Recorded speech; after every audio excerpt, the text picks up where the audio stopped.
Baik, Assalamualaikum warahmatullahi wabarakatuh. Pada kali ini saya akan membahas tentang temporomandibular joint atau yang biasa disebut dengan TMJ.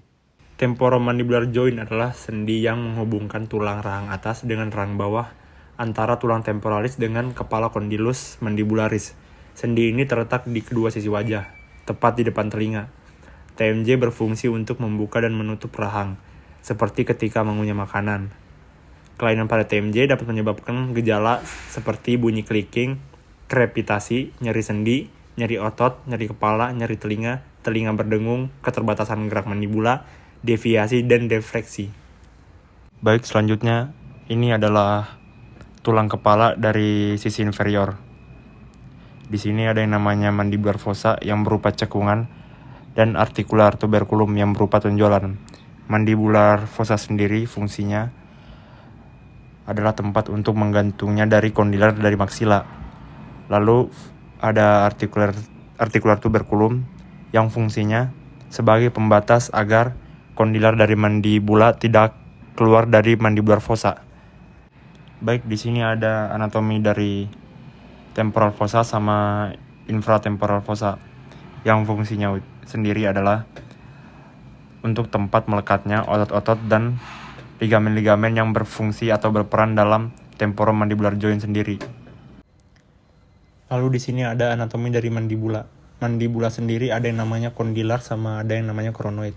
Kondilar sendiri merupakan bagian dari mandibula yang menggantung pada tulang kranium, yang dimana dia akan menggantung di mandibular fossa. Dan kronoid proses dia merupakan tempat melekatnya otot-otot TMJ.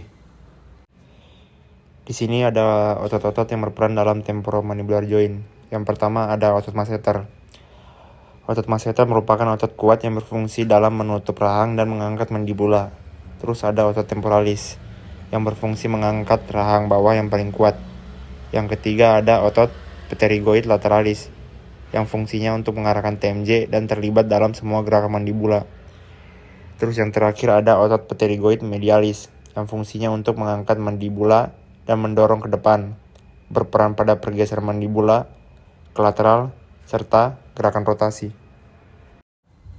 Lalu di sini ada TMJ ligamen atau yang disebut juga tri extra capsular ligamen, yang dimana bagian itu adalah the lateral ligamen, sphenomandibular ligamen, sama silomandibular ligamen. Untuk lateral ligamen itu menghubungkan antara mandibula dengan tulang temporal. Silomandibular dia menghubungkan antara tulang styloid sama mandibular. Kalau sphenomandibular dia menghubungkan antara spine of sphenoid sama mandibular. Lalu di sini juga ada fibrous capsule yang fungsinya itu untuk melindungi TMJ itu sendiri. Selanjutnya ada pergerakan dari TMJ. Yang pertama itu ada protrusi, merupakan gerakan TMJ ke arah anterior yang dibantu oleh lateral pterygoid sama medial pterygoid. Selanjutnya ada retraction yang menggerakkan mandibula ke arah posterior, dibantu oleh kontraksi dari posterior fibers of temporalis, deep part of masseter, geniohyoid, dan digastrik. Selanjutnya ada elevation yang merupakan pergerakan mandibula ke arah superior yang dibantu oleh temporalis, masseter, sama medial pterygoid. Selanjutnya ada depression yang menggerakkan mandibula ke arah inferior yang dibantu oleh gravitasi, digastrik, geniohyoid, sama mylohyoid. Selanjutnya di sini ada keadaan di mana mulut tertutup dan mulut terbuka. Waktu pada saat mulut tertutup, kondilar